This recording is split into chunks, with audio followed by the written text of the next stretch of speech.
Tess of D'Urberville, Chapter 7. In this chapter, you can see how Tess is going to be a sexual object in the commercial transaction because she is going to work at the Tantridge chicken farm.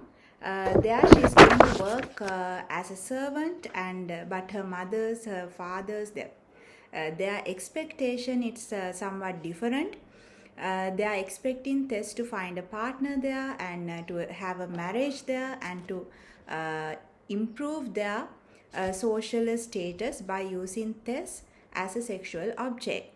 So still in this chapter you can see it is continued to be Tess's innocence. Her innocence is highlighted, and at the same time Tess appears to be as a passive victim because she has no power, she has no strength to fight against these the things that happen around. It is most of the time Tess in these chapters you find that how Tess herself is letting herself to be controlled by her destiny, fate, or the will of her parents. You find that she appears to be a physically desirable woman in the chapter, and still, as I mentioned earlier, still her innocence is highlighted.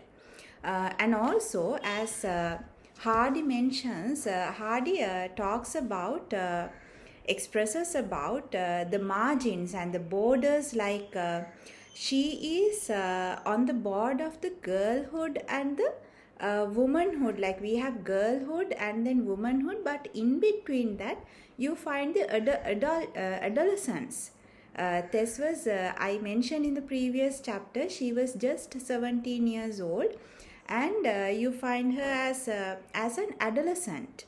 But still in this society, as she belongs to working class people and agricultural community, so in this community, in this kind of a working class society, a girl like Tess has no right to spend her adolescence period because she had to take the responsibility for responsibility of her family. She had to accept them, she had to take the responsibility on her shoulder, and she had to work on that. So it was like but still you have a question, you can keep on having the question whether Tess had an opportunity, whether she could fight against, or like then it seems like she was very passive, she was passively accepting the fate as it is.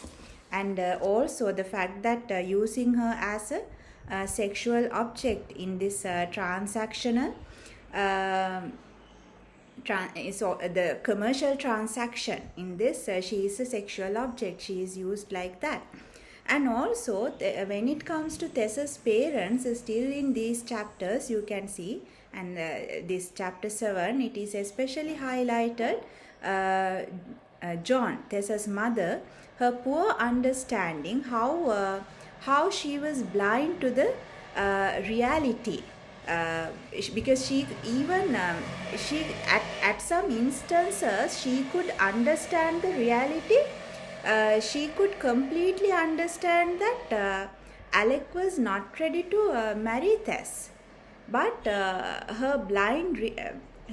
she was blinded by the real situation, and so she was expecting that no, the things will end up in this way, the things will she was having an optimistic attitude, optimistic approach, thinking that the things will end up in this manner because it was due to her attraction of towards money.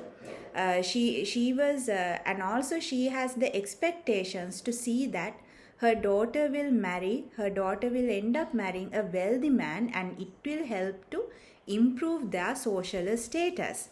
So Tess, on the other hand, she was completely ready to accept the fate as it is, the fate act, what was given by the fate.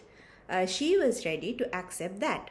And also even though John D'Urberville, her mother, she doubts, she keeps on she doubts on the fact that whether Alec would marry Tess or not. There you can see she mentions about Tess's beauty. She said that there's a trump card that is the very explicit declaration that she is sending her daughter to find a partner, not to work, not to do a job there. So that is ironical what she thinks. She thinks her innocent face will win over these things. She will find the partner and she would end up marrying a wealthy man.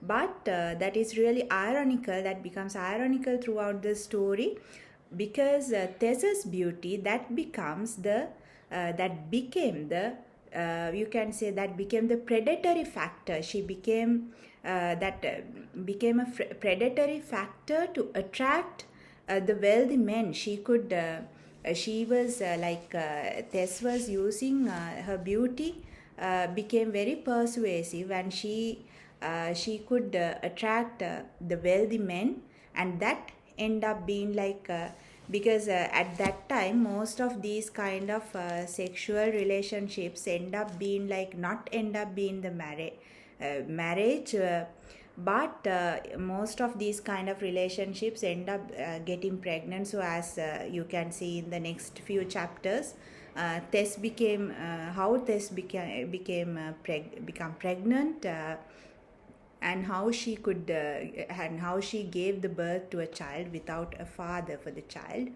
and how her fate, how her future is decided by the irresponsibility of her parents and the society as well.